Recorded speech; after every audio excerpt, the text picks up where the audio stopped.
Litli-Hrútur volcano has repaired its wall after the last night's dramatic event, which was the most interesting I've ever seen in a volcano.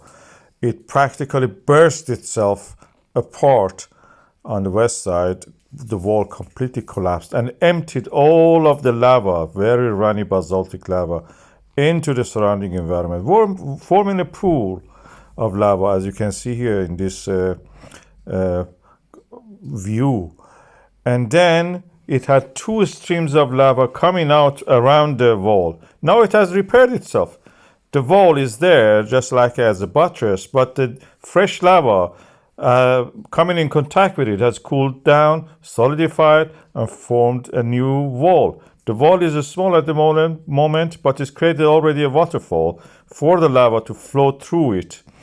And it will gradually repair it and build the crater wall, and the rim will be rising again to the height of the rest of the volcano.